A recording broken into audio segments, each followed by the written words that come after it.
Hi, I'm going to answer you guys' questions. You ask me, I reply. Let's get into it. How are you? Great. Thank you very much for asking. Love you, Impact. What's your favorite song? That's a great question, because I love so many songs. And there are so many great songs. Okay, Samurai Heart from Spear is number 1. Any Pokemon song I love too much. I believe these two, Pokemon and Samurai Heart. Do you prefer to draw spicy or normal art? How many seconds am I recording this video? Not even a minute. Great. We took less than a minute to get into the spicy place. We did it, guys. We did. Depends on the time of the month. Sometimes in the month I'm like, everyone is going to do blah blah blah. And other times I'm like, okay, I just want to draw a beautiful landscape and people running and everything going smoothly and so pretty. Wow, it's like Wonderland. It changes. Did my cat just get out? No, she's there licking her butthole. Good job. How did you improve your art? By challenging myself. And I mean like really challenging. Like, I'm not gonna deny that I am crazy, okay? I'm not going to deny. What is the best way to learn fundamentals? By applying, for me, my case, applying all of them together in a piece, like a splash art. But in place of drawing everything at the same time, first you go by gesture, and then you focus on line art, and then you focus on shadows, and then you focus on gray levels, and then you focus on basic colors, and then ambient color. Little by little start adding. Are there any art books you would suggest? There is an art book about color. The name is Color and Light, a guide for the realistic painter by James Gurney. We know that you have a passion for art, but why did you gravitate towards art as such an occupation? I needed money. That's the best way to say I needed to survive and pay bills. Mom and dad were not there to help me. Life was the like, pah, you go and solve yourself, you little... What aspects of art initially interested you? Okay, when I was really small, I just loved drawing animals. Like, animals are like pig, like, wow, and it has its claws and it can kill people. Careful, it's going to kill you. But then it started to go anime, and by anime I mean, oh, they are so hot. But then it was like, oh, they are so cool. And what keeps you motivated now? Bills? No, I'm sorry, I mean... No, seriously, I do have a purpose. I have been working this whole year on trying to find a new purpose, and I think I have found it. My new purpose is about getting a great health and helping you guys any way I can, but also getting my health. You know, the perfect balance? Yeah, I'm trying to reach that thing. It does exist. It keeps me motivated thinking that I'm helping people just by uploading one single video like this one you're watching right now. Probably you had, maybe, not probably, maybe you had a bad day in this week or in this month, and maybe just watching this video is making you a little bit smile, a little bit more, making you a little bit or a little bit more peaceful. 1% is enough to make me happy, like I helped you, that's right, that's fine, that's good, let's go! What's one of your favorite works of fiction? Book, movie, video game, anything Pokemon. You can have a magical creature that can use elements. It can be fire, it can be ice, it can be anything. So cool and have magical powers, and they can be your best friend forever. Out of nowhere I start watching Pokemon episodes just because it's chill. I don't know what happens. When we are a child we are like, oh, that's so cool, and then we get to the teenage phase and we're like, oh, I don't like it, I grown up now. And then you get into adult life and you're like, no, I love it, get back to me. That's right, Pokemon by far. How long did you feel like from the start of becoming an artist that you generally start feeling competent about your work? About being competent, I always had a very high ego. In the sky ego, okay? When I was, 10? I was like, I'm the queen, this one. I command here. But if you mean competent, more focusing on work and stuff, no, I cannot separate. My ego was really too high. My ego is high, yeah. How did you balance out art and work and studies? Since the beginning, I was like, studies? But what if I pick up work, studies, and make them one? So there was times where I was working, and inside of the work I was studying light and shadows. Sometimes, but every single time. I believe I never separated them. I don't recommend doing what I did. There was zero balance in the beginning of my journey. Right now I consider myself someone with a lot of balance. I can be proud of myself. I rest. Do you know the word rest? Rest exists. That's incredible. What would your intentions for the future be? Any long-term goals? Yes. entertain you guys even more. I'm here for your entertainment.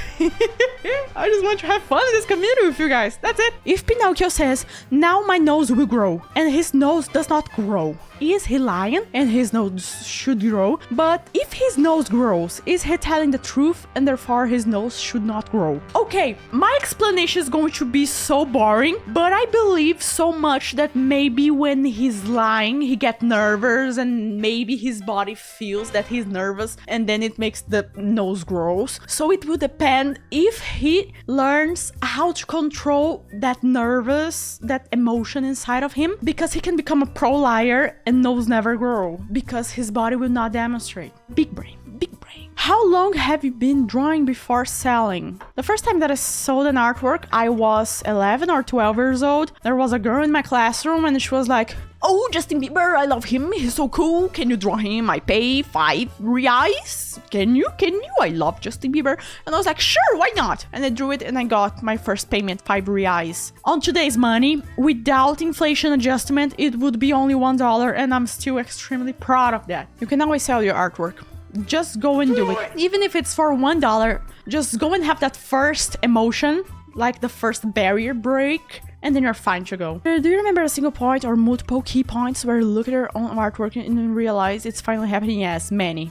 I'm getting good as I want to be. As I said before, my ego is high as a sky rock. Every single time I finish a full artwork, I was like, I did that.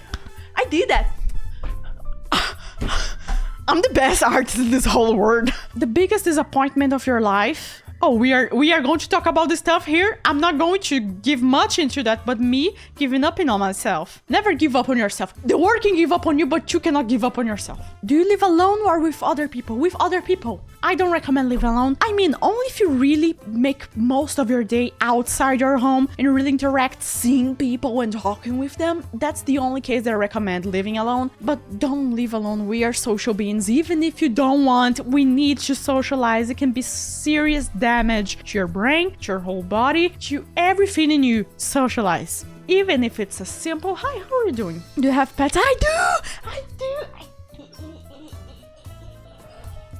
I just woke her up. Water Kingdom. Okay, that's an accusation. Why you saying Water Kingdom? What?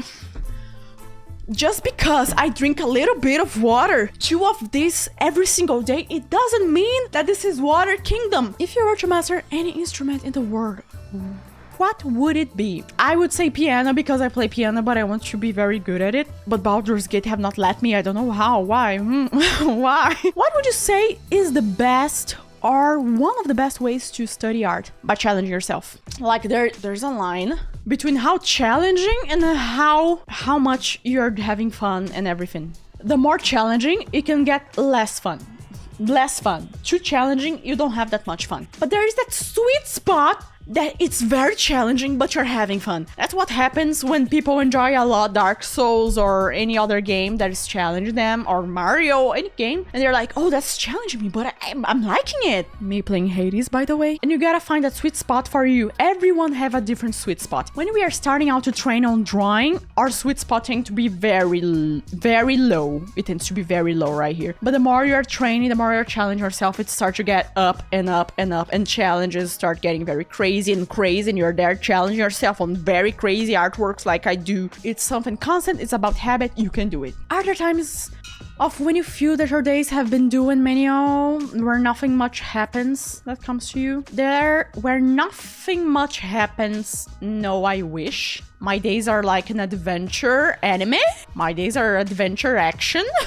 And slice of life. What do you make them not so? Challenge myself. When you add a challenge, your life just becomes like, oh, there is that big thing for you to face, you know, in your day. Even if I had like a very chill Sunday, but let's say it's very cold, I'm going to take that cold shower. And that's going to be the biggest, oh. of my day. What introduced you to furries? Facebook and art contests, because I was like, I need to make money, I need to breathe, and make you love and join the community. Okay, making me love and join was every single client. Everyone is so chill and nice. I love everyone.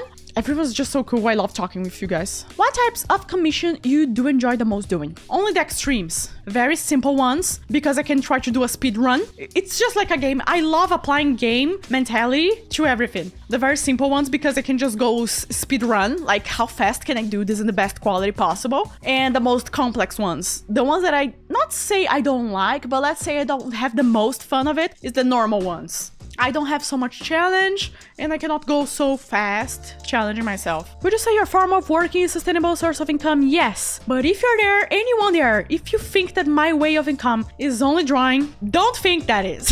Don't think that is. I do classes, I do Patreon, I do prints, posters for you guys. I do a lot of stuff. I truly work my hands off, and only if you are focused on getting a workaholic badge, you should go on the same route as me, okay? I only recommend if you're like, okay, I understand I'm going to work 10 hours this day. Okay, it's fine. If you're fine with that, go for it. I have more balance today. Okay. What is it that you keep wanting to smell despite the fact that it doesn't smell particularly good? Gasoline? No, my freezer. My freezer. Okay, I have something. I have a thing for smelling my freezer. It's just like I open my freezer and then I go like, ah, it's such a great smell, and I could just be there doing deep breaths on that for like 5 minutes, straight 5 minutes. I'm not joking. This is cringe. Maybe it's fine. Everyone have their cringe ways of working. Do you have something you smell a lot? Tell me in the comments. And that was the Q&A of today. Do you want more videos like this? Tell me. I gotta know to make more of this to you. That's right. You're an amazing champ, and I'll be seeing you in the next one. Bye bye. Look at my cat in the background. She's so cute.